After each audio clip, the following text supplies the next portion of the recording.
You need your earpiece in, your radio transmitter around by your arse. Backside, sorry. Sworn again. It's 2 days in a row. You need your team t-shirt, logos. If you're really good, you've got your driver's name printed on the back. Then you need your shorts. They have to come above the knee, tight at the bottom. Then your very expensive trainers, with more bright and garish and hideous looking the better.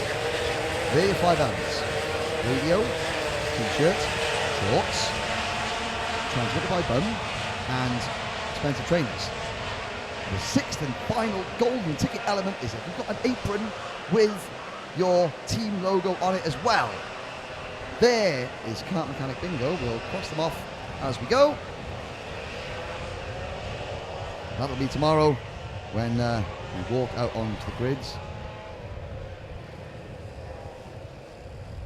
One or two mechanics said, are we going to play Grid Girl Bingo as well? And I said, absolutely not. This is a family show.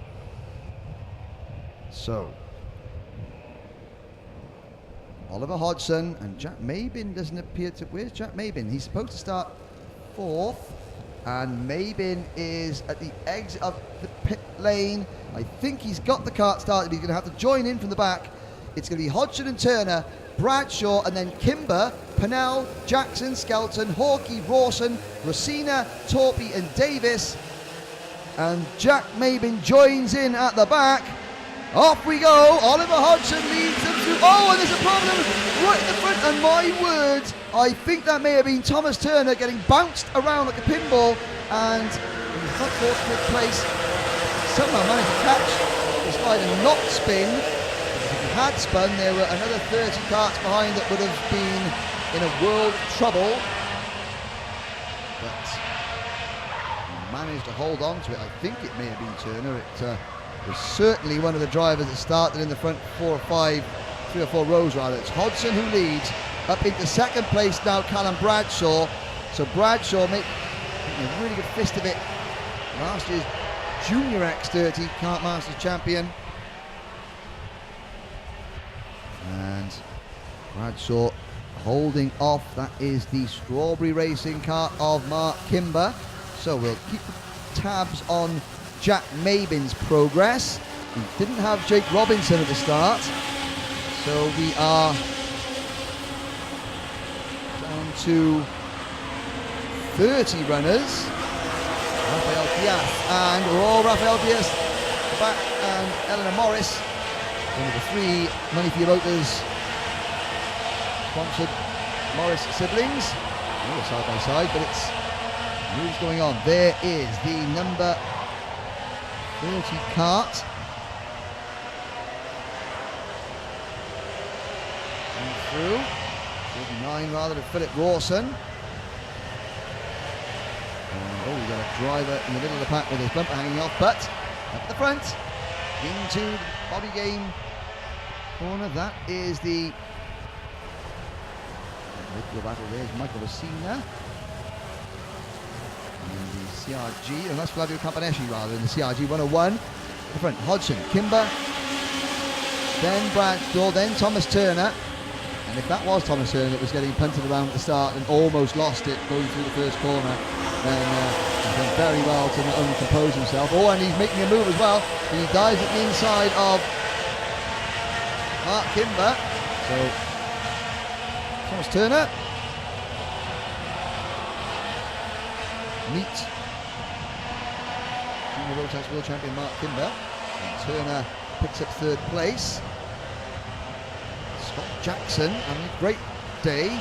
He is still there in 5th position. Josh Skelton, who needs a good run after retiring from his earlier heat, he is there in 6th, with Bradley Pennell 7th, and Pennell, after reportedly had a good day with Bradley in Rotax, a bad day in X30 yesterday, and he's trying to just give himself, it's not about getting into the main event, it's about getting yourself a decent starting position in the Senior X30 B final, because with 60 drivers we've got 63 in total. I think we're down to about 62 now, so there's still going to be only 30 in the main event. That means there's 32 in the B final, and if you're starting 20th in the B final, then well, you may as well, why not? Never give up, but you have to admit to yourself, no, What are my chances here? Skelton at the inside of Jackson. Josh Skelton and Scott Jackson, the number 180 Have a Go Kart Team Have a Go entry is certainly having a go, and Skelton does get through, and he's followed through by the number 39 of Philip Rawson. So Rawson, who is privateer driver from Worksop, former Minimax Kart Masters champion. Hodgson leads Bradshaw, Turner, Kimber and Pennell. They are clear.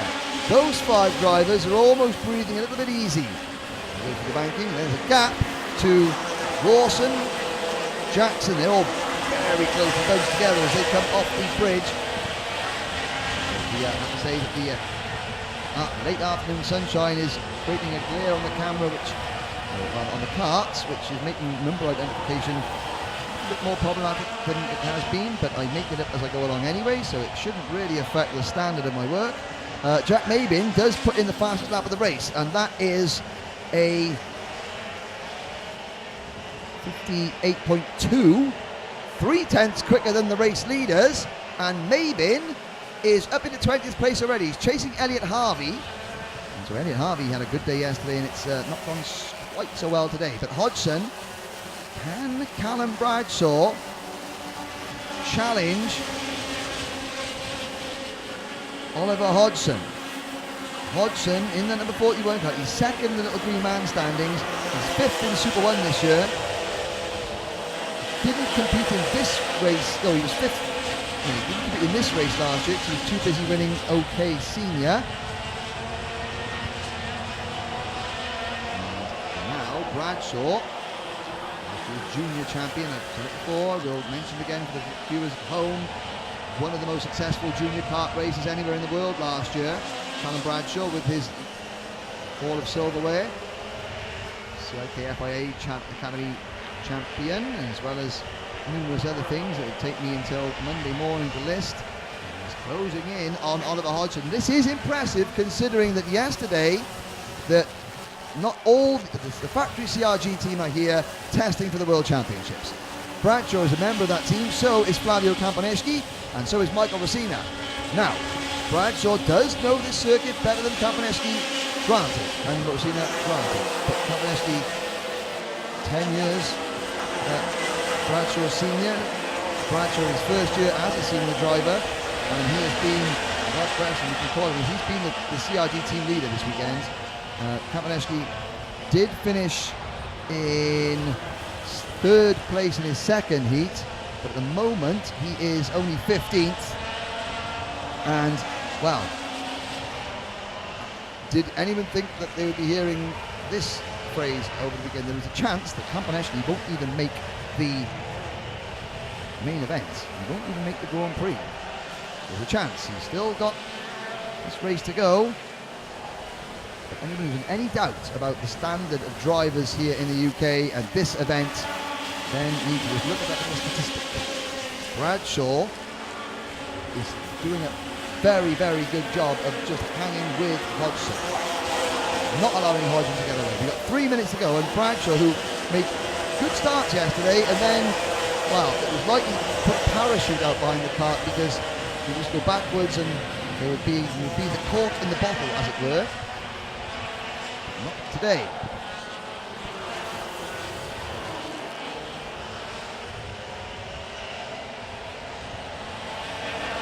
Lap number 8, 2.5 minutes to go. Thomas Turner continues to run in 3rd. Yeah. Grandstand pleasingly full for a early Saturday evening. The Calypso band were busy playing as we came up back to the commentary box. There's more entertainment this evening, but there's plenty more on the track now. Hodgson is a little bit quicker, a 10th quicker than Bradshaw in this lap. Turner is 3rd, Kimber 4th, Pennell 5th, and some of these drivers, of course, it's their last heat race. We've still got one senior X30 race to go, so this bunch, I believe it is their last race, and of course, Hodgson doesn't want to risk anything. Neither is Bradshaw, neither is Turner, neither is Kimber. Bradley Pennell certainly doesn't want to risk anything. So if there's anyone going to make a move, it's going to be Bradley Pennell because he's the one that points matter most to. Well, Pennell was 60th overnight. Hodgson the second, Turner fourth. And so they don't need to risk anything. And one driver that is in trouble is Lewis Mayling. Now, when I was being really nasty about the colour of his car and calling it like a bucket of sick yesterday, he was going really well. The number 115 driver, who is all the way back in 22nd place at the moment, and he's following Tom Croydon. Oh no, he's ahead of Tom Croydon. This is well, because Tom Croydon may turn around and try and drive the other way like he did in his driving test. You never know. But when I was really nice to Lewis's car this morning by saying it was a very fast bucket of sick, it's suddenly gone a lot slower. So go figure. To turn number second hairpin. Bradshaw, well, he's not giving in. Hodgson managed to extend his lead rather, to 0.3 of a second. And you'd expect then for that to go to 4 to 5 to 0.6, and then Hodgson to win by about a second. No. Bradshaw is fighting back. And Turner, to be fair to him as well, the Mark Baines Motorsport number 124 kart, Turner isn't being dropped either. Kimber in fourth has got Bradley Pennell to deal with. And then there's a gap back to Philip Rawson in sixth. And then top five going through your screen. Now we wait for them to come off the bridge. Jack Mabin has made it up into 24th. He's actually gone backwards, and he is actually not going backwards anymore because he's stopped and he's just standing still, and he's retired. So he joins Piers Pryor and Jake Robinson on the no longer running list. And now Hodgson finally puts in a good lap there that really may break the challenge of Bradshaw. Looking back, David Sutton's moved up to 8th. Michael Rossina up to 7th place, the Italian, behind Rawson, and Scott Jackson having a good drive in 9th. Skelton 10th, Lamb 11th, Hawkey 12th, Campaneshky 13th. They had a Nathan Chafer and Elliot Harvey. Last lap board goes out. Hodgson saved his best to last. Starts lap number 12 with a 0.6 advantage. That's the biggest he's enjoyed all race. And Bradley Pinnella's got past Mark Kimber, and just would you look at that? No, that's psychological warfare. That is. Oliver Hodgson waits until lap 11 before putting in a 58.11. As if to say, yeah, I could have done that on any lap. I just chose to do that lap, and that's what gets into the other driver's head. And to be fair, it's what Mark Litchfield has always done, and Hodgson was Mark Litchfield's teammate, now that Mark's kind of like semi-retirement. And looking down, Campaneshky is in the middle of a 3-wide battle with Nathan Chafer, which I didn't think we'd say at the start of this weekend. But here comes Hodgson through the final corner, and he takes another win. Bradshaw second, Turner a strong third. Pennell, is that fourth place enough, combined with his result from earlier, to get him into the top 30? Well, he's got a nervous wait. Rawson is 6th, Sutton 7th, Sutton at the sharp end. Michael Rossina in 8th. Scott Jackson, well, for 180, let's have a look. Scott Jackson, top 10 finish this morning. Well, he was 62nd overnight. I think Scott will be hoping for a nice top 10 start in the final. And Dan Ashton's arm is about to fall off because there were lots of karts still running there, and the wave of checker flag in the breeze for some time. And Josh Skelton, that 10th place finish, will that be enough after his earlier retirement? He was only 16th overnight. And further back, well, Elliot Harvey will be disappointed with 14th. Ethan Hawkey likewise with 17th. Charlie Bingham, he's not had a great run in the Haas so far this week, but he's up to 19th there in that race. There's the Lewis Mayling in the 21st place bucket of sick. And looking down the order, well, Rafael Diaz, the Mexican driver, 26th. Jack Mabin, oh, that's not good for Jack, because he was right up there with a chance of a decent